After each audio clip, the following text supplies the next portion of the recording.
Igo na ya rufe igo na we maintenance don rishi. Motor we fe Nigeria don rishi. Everyone wicked here. Everyone wicked here. How can you do this to your fellow Edo sister? My brother. Don't you who damage your life for her? Who damage your life for her? You made you make someone to prostitute for you for years. Nobody here bashawo. No ya bashawo you go no ya begedege. No ya bashawo ya the trailer head. No ya bashawo ya the lave tuko awe boss modele. No ya bashawo. No ya koko 30,000 euro.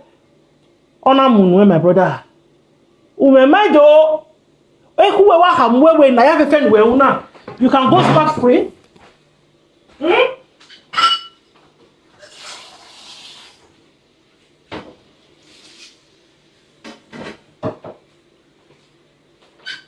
know, ekuwe wa hamwewe na ya fefen we sister ni ye. Where you can go scot free, where you can go scot free. You know? Even though we have some business, you go near to hear Latin. Oh, I never to Salobwa. I'm about the way don't she go give her my money. You go in or all. Now they never know have some business. Only Latin. Only Barney. And more, you go to war with CI. Immortal no television. We are saying yai. Was yai. Now we made a sacrifice we make during your friendship, relationship, engagements. Mami one run in my beg any. Dorisha when we would be. Dorishi, why the move your majore, and no what belly, most of the men in the way. Here are the yore. What you motor, then do get you know what guide. I hear you no or see your egg.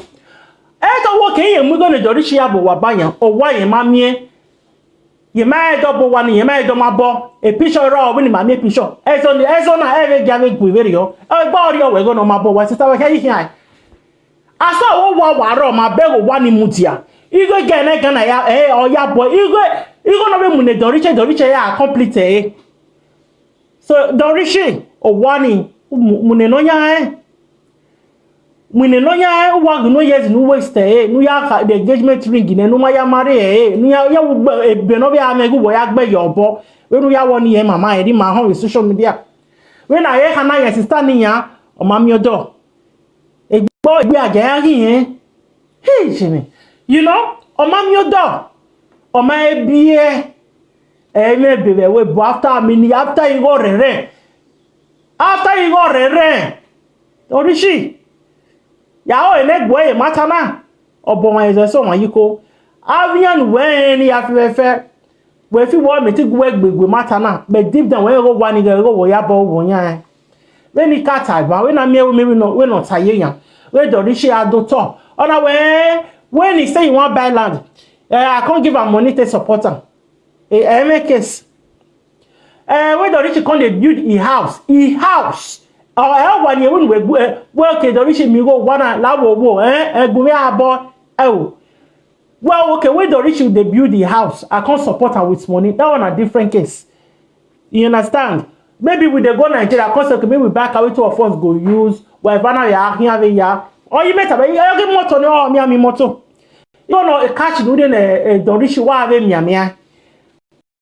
all money it has to give you your property back Ogbeni e magbeni e ya fi ni e were ko si e wo wa ni enyu nya e kine Dorishi le dona ivi yo wa we du e dama ivi ro wa we du e ro wa we do yo wa we du e nya wa du e we wa go no video go we bo wa no di ni e yo ori o jo biera lawo ogun me do to idota o he do to ni an o ya ye ni e do to e re so we du e a me ra ni ga ewu o bi no do agwe no nya wa si ni hu whereas era te de nyo by mistake in era made we don't hear we but he doctor magbenu vi eyo na ya gbe ni eyo so you know what do Dorishi so we again na ma shut up again that means she is still very bitter forget social media Anybody that come to insult her, that will not stop her from still doing whatever she want to do to you. Because you get where a property no here no. I understand. So, sister Omo, I don't know how many years it takes them to a death to Dorishi. What made a ring in one? Onu boje o ide ring no o bere ring no wa ye gbagbera. O ma bia you go nice so. Ibi bike na iba mie na yan. Ke bia ya engage yan. Iye wa we marriage dade.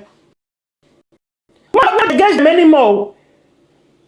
Ayi bia ni engage okwo Nigeria yan je yan rebo. Bye ana mie we bo one or two but so I me video kere no we ha social media. Nigeria most me wa ye wa propose. Hoko igbani rawe bonyange. Aka ya pe ohwo ni se ohwo do mo marriage dade. Cause wa do ge when yogi magele ye e church madinya ya amaro ohwo. Ye ga ile loko ni for 3-4 years. Yeah, they will take their time. Brother, when you warning or rush the men, they will not wait for the men to propose to them. On I marriage for a year, a marriage year. Because when you marry, hamare, or Benny marry open hamare, I marry one in a character so do a hara the way he gave me. Or when I marry, so I have, and I am with BP. Or when you better, I marry, so I have. Most of the women all you go that day. Obani atobokamia we yeme go ni aya we marriage. Oh we worry, you go gunye iya. You go wa gunye. Okoni gele ya go. We marriage for nerio. Oh dori atete o na bia ni hian. Eri yan zige marriage o. You go na ya le roro na ya le fry yan zo e. You go ne kaka na pay ya munyare ekeni ya na ya we ne marriage. You we pay the driver. You pay no na. You pay no na. Agi wa we desperado me tie ni ya e. Desperado no. And desperado you are here. More. You carry your toto and you go do prostitute for how many years? My sister. You be okay no go am my sister. Ge kwa am. Ge kwa am. E go re we mu ne don reach ni. E si we ya we contract. We ma ya te contractor we boni ya no. E gba ge we ya don reach ge contractor or why you move. Oni boya mi bere ni. Oh, why you move any? Maybe a renanya or lone, because I will buy you walk about cotton. Yeah, no, I one year, no, fake one. We are Guale Benier. When I want to run on where any baby will go. When we want to run on one of Boho, when you cannot travel down here, can I when I say, when my Guale baby will go, and the origin will move on in Nigeria and Ajubo. The original Nigeria Yoko where Yoko. When I had them, I know okay, why did that man go marry you before? Where did say you said that man go marry you before? Don't I? The man where you meet, they do prostitution. Not tell you something you come out and me go start school. Me go look for decent job to do. The man say they tell you say that say you want buy trailer height. Now say you need 20,000 euro. You can't borrow for them. Now so you need this one. Now so you need this one. Now so you want buy car. They will not find way and we know what you walk away at tete. Una wa bon we here na don rishi. I don't get there devil ya. I don't get the way. What you call put on you so? What you call put on that generation they lie. Then Nigeria they enjoy ass we no build. In Nigeria, they drive car we no buy. The rishi. Udiji. Oh, well, what is your matter now? My brother, I want no, for that guy to who contact on the Kabaka them. He say he can sell this 700 or 800,000. I'm more colleague. Kabaka where you go get a lawyer no a judge no. Then they say, why you tie? Well, Kabaka ya go then say, why you tie? And I want to me where to one year we don't reach you. I saw ni yan. Me always Kabaka no well. You go ni get to wait you go ni ya agbe don't reach you wa. Oba yan. They not change the matter. And you na fear with you obo. Oba back ni ado. You na fear matter ni with you obo. They can easily go to the police. Evidence ya run ya gele go ni gian. Well, this woman. The contract not you're not winning now. Well, never. Uwe wa la me ba. Ube ni ama ma you hune. You see the matter? You dey use your toto dey work money for man, you no get document. You no use the money to pursue your own document for yourself. And we can't di ane webo. Betu we you the one who with document. When I koko nike una de ticket na hari ogwa. Wa here doto wo to no ade, ugwa le lawyer, ugbebe yo, amuni we yo, uwe ya. Uwe kwa we kere. Betu ni we redo edorisha amowa. Emo bo here amwe. Oh, tono wa pe de no gbe niji han e ma ye miya e ma bo no we ni edeje. Oh, when we ma de gbe niji kaka enu woro we ma no egbo ya we see of ho no we see of jo. Oh no we see when the matter na ye na the girl will go spiritual. Because I get mu ye cut. Evidence in your even no bon no ge agle de spiritual you know. Do get ni yan ila. See me fit study ni dorishin do that way. Me who where you know everything you want we me down e ko we okay judge we e do we come agbo my room e ku walk agbo we dorishi because you know the down where the arrangement where that bo wa don't talk me bo wa ko me ra no when he wa don't talk me agbe ni we yo so you know you wrong that lady for promising her marriage at the end of the day una there for today when you marry or my be dorishi amo saloboa make you dey fear God no matter about you ki e do amari ya be mi amari abe or be deep down your mind you know what one you go yan e ni ori gbigbe agia ori yawo amroba o e no ko mo ya kwiro e no ko mo ya gwa le mi neme ma understand to we go yon na work o ya that is not the issue ma understand e me blame omo why you we gbigbe agia we bo we nebe wa ke thousand in dorishi for what we ma gwa le be omo what's an agbe koboko you no find documents you no find paper you no settle your life you no settle yourself you carry money they give don reach 1,000 and don reach the way you on him a document my sister Mama, so na juju that they use. This one na juju. Juju wana him. Don reach where you where we wo mugie on in a beno ya Nigeria when na yoko wa. Imoton where you go dele ne dorishin ye bomb in Nigeria ya when na do imoton we fi we bu mananya. Okay, maybe I ni samakra. Ofi. Egba ya we gba dem imoton we fi Europe ma. But when you away who na ya de ni motor ni gbera ari motor gede geni ati Egypt we the law mune biane na no ma mu yo won no ma bie na omoreba dorishi awo ko ma na bie no ma yo ma bie okwu ma na bie no bia ni ne right no here ye property no here be property ma understand ume right ni agwa ka mo be Momo, I will go to any length. Ya igbo agbe. Wallahi. Ewe gwa igbo ya gbon no gwe masowe. Ebi ya gbe prophet una yo do opo ya do ha mu we. Okwo na ni ma bege na okwo na yi. We ati do ko no okwo na. Ma dey tomo for fawe no taye. Okwo no for. Ewo. O bo abere nie they cannot tell you their name. Ya ma okwo no for na ni ma bege na. Okwo Oboku ma begging with this. A prophet where there is a woman. There is a woman somewhere. There is where are he? A woman so no woman wo hije ma wo ni o he ra no to tare an u ya ba vere oge wo vere go se nu je chwo egbe. Dorishi go and give that lady her property.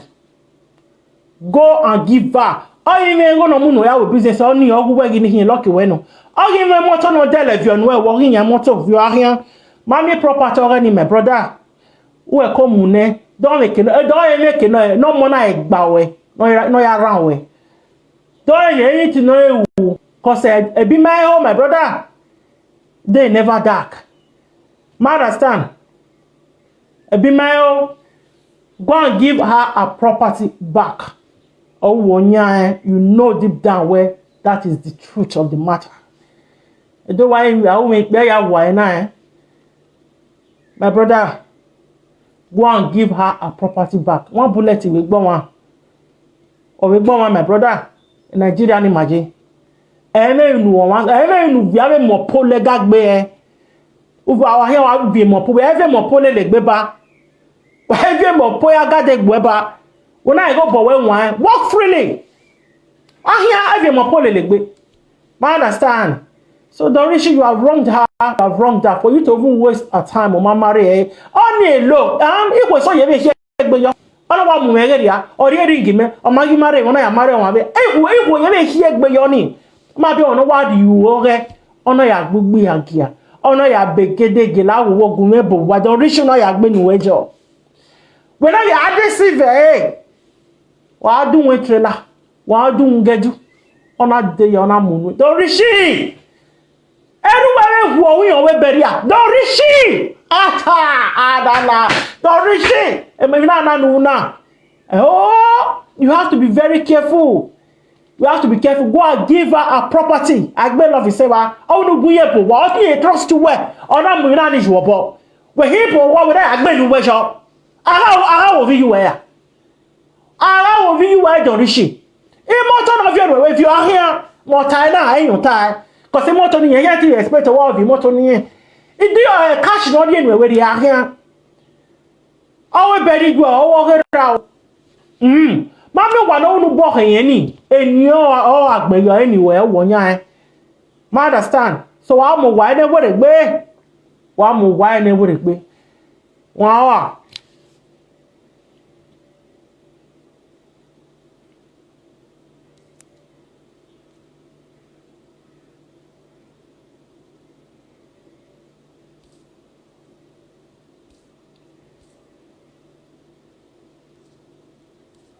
Let me read this.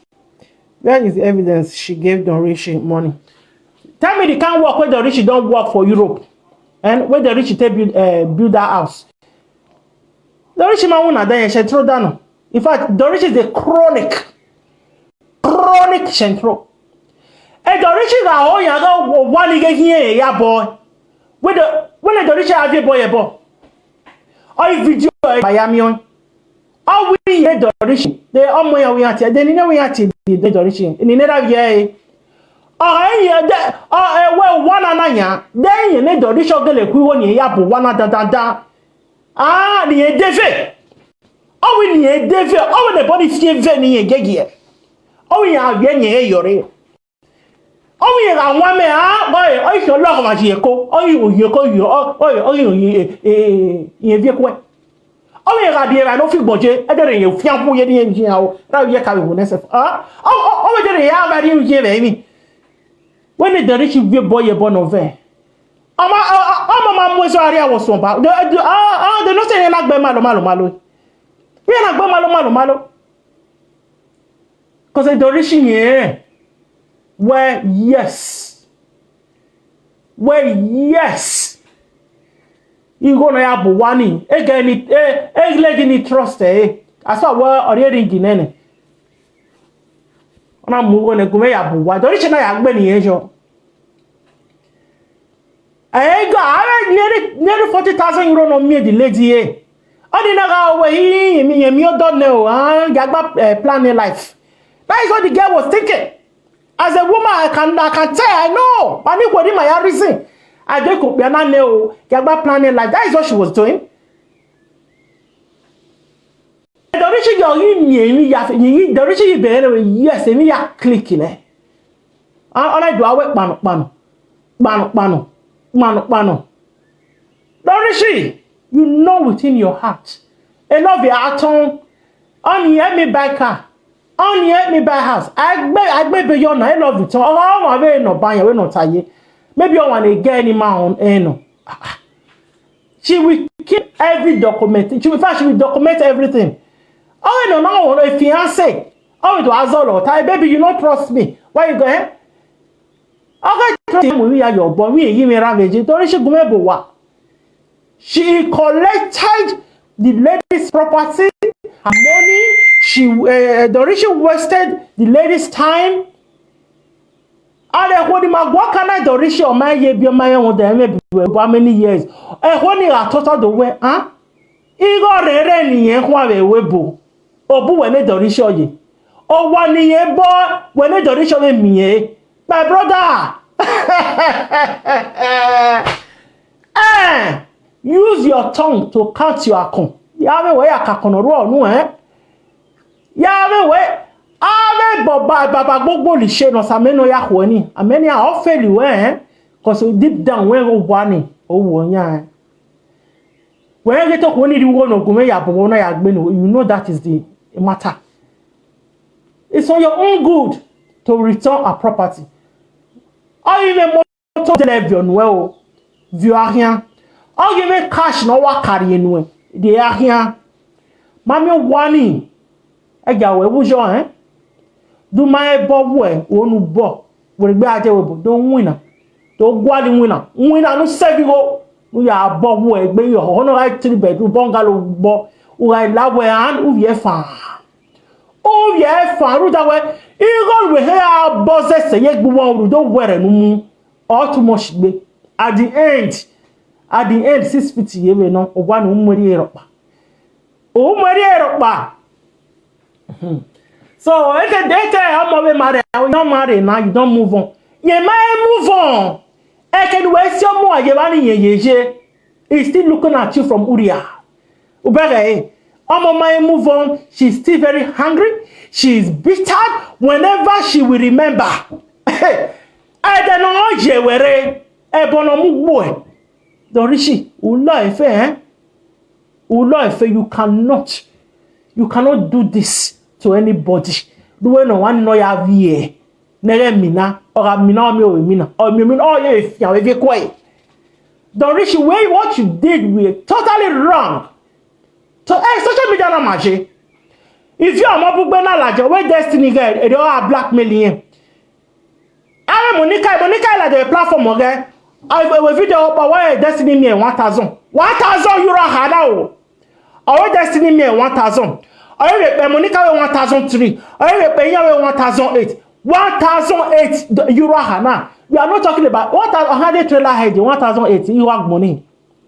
100 GP 1,080. 1,080 huh? And I beg again. Don't you call your talk. Rudani, I've got daughter, got more than a suma. Ena the nickel picture book, many another year later. Even when one girl, by the way, destiny have a date near what a bedroom. Only not calling a platform at the Mofido. Only had is it 3,000, 4,000 on the art. Well, worrying ye 3,000, 4,000. Or mamma gonna have a wow. Or mamma gonna have the trailer head. Or mamma 40,000 now. So I got daughter got mother in the suma. A video on the got mother in our way. Tell me got mother the got daughter in your bass money. Here now the nickel picture penny and the Latin. Oh now the nickel picture like with social media. The reason here where here out benefit where I see it beg by war. No benny sign is a lagoon. That was the yeah, it is your baron no here where. That was the reason. I don't know where my womb. I understand. That is the reason. I don't give you a there. Then if you are more than 1,003. If you don't Monica wow no vara about 6,000 euro and water. That was 6,000 euro. Any wa gbe to the extent Curtis born the way video of in Nigeria. I'm going to collect 6,000 euro from women. What la janu wa don Dorishi in a yewo. But they give me the same if you are more than a dollar. Or where destiny mammy go. Or we marry go there. But with Danny, oh, Gia, the nickel picture of your large. I did this. What you got up, Piano? Where he was on ya? Well, when I want your more, me get again. Dorishi, may I walk one in there? Oh, when you be again, you know, what call it here? Well, are you now? What are you doing? What are you thinking? Are you so wicked? Are you this evil, Dorishi? This is terrible. Ono wa mi gume bo wo na ya gbe ni we so. When you was season 1 for what? Ogo no mama re o ma bi enu e. O ma bu ko ne. Awo wi ya wona ha mi ewu ma emu egbe. O ma bi enu o ma e work up o ma re o na bi enu o ha no. O ha we no so anything no belong to o ha wo no. That is not the issue. Only reason we have the propatology, I have not yet only reasoning. The motor not that if you know if you are here, that cash not in where the only name. Mammy one or more wine. More wine, my deba and web of boy. Madame more wine. Madame Mune, unless any my video, the way I ask you about your boy above it. Go one and go, you go, your boy. Understand? Oh, you have close to 40,000 euro. Oh, you have one motor of your way. I am man, and if not be juju, if not be juju, oh, we got now. Yeah, maybe what Dorishi. Well, don't be able to get away with Dorishi. They also when I go a plan. Oh, you don't get paper. You don't work out this money. When you be. Oh, you get we ma go si o we Nigeria na jubo okun we ni eri je China na we ma go si o we no ya me bi Nigeria we go so wa ya and we ni legbe we fa gba here why ya flex Nigeria because you have plans or from the beginning and when we had the Jamie Yane plan every Yane what return that lady's property to her Dorishi. About your magume picture when me tell me mujo tell na boy me make now on at Dorishi. Dorishi go and return a property to her. No matter what you key. The man my brother be my ho. I told you almost a few with Yemila. Understand? On our ho. It will destroy your throat for you. Go and return a property. I will now. You are an evil somebody, evil fellow. Ona mi go so e la janya. Idi batane, idewu ne. Kiyan yan fi we to gba ni me gbin asen troni. Okodo ogbenu we wi yo biro na. Ona ye ti we ri wo na ya mu go je wo hu. Omo na ye do lalaji an gbin so omo we lalaji. Ogun be ni ma go we control. Maybe marriage ni me work at that do be kin re. Ona ene Dorishi una na ishetro. He Dorishi mama. It was properly planning. In my mind. Oh, you were clicking it. What your mother? Oh, I don't pay it. Not yes what? I'm not there maybe you very maybe I get survive. Oh, here when I will maybe. That woman will wake up. Amada omo noro ga amada omo ti ona wo we ha wewe omo ga yorenya omo oyidigwe o ga le runu we Dorishi ewe bode ebo ware o wa we mate so ne bo na wa were and ebo ga resiti no ma understand deep down in your heart when you to get na omo wo na nu as a trust no ga we no we emi ra we je Nigeria rugu ya bo wa hen wege edoya sunu ma understand wege edoya sunu no o gume ya bo wa heme do maybe I can 10 bag ala we bag do 15 bag we not aye 15 bag we re po we man anyway ya gbenu we ye a document wani we was there actually here is o wa o mama re o here is o wa ba o ma bi no here is o wa ba o we gbin e shetro who will go again, who will destroy life. Who will destroy life? Why are destroy life here? I'm not about 40 years in my marrying. Or my beer after how many years in Europe? Economic ticket at something I'm on a close to 40,000 euros. Dorishi. Or wanna go near Igoni. Or wanna go one near Sumigo. That 40,000 euros. No more yamunye. Or I'm supposed to buy. When I'm you can go to bed and sleep.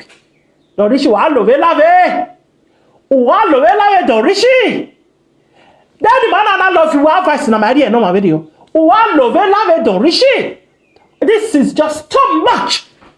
Or too much me. 5,000 me 10,000 euro na bia che 10,000 euro we polo ma vere ne Jimmy no rich we go near ya we deki keka no we no go na ya we deki when you go na ya we doki the rich my brother go return a property am property money wa return it to imegwe ga ni vie kero ade we atana me ibo de na we ya wo mai bie o mai ye bie o mai ye mare akwa ye nebe don richi waiting now what you did is totally wrong wa correct wa mo wa na we gbe ya mu na we gbe u ya mu na we gbe mami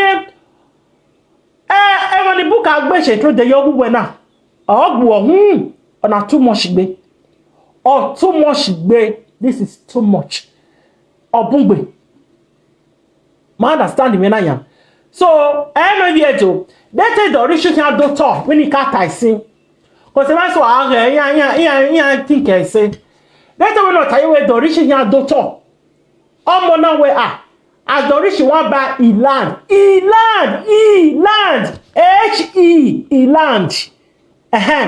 I can't support her with money. I can't my sister only a council no. I love you raw or not supported. They too love you raw where you know. I don't know how support. I'm something stranger. Maybe as the rich they build a house, I can't support her with money. That is a total different matter. Or what look at. Maybe magide Nigeria na we na do moto na here fi wa gele do moto no wa ba gele you wa ma enjoy wa be na but in this case again we near fiancé me you need doctor the original we have mi to ne o ini go gi no ma fiancé the original ka momo gi ni go no to hin o omo na wa ki go o pa o ma e gbafa ona wa kai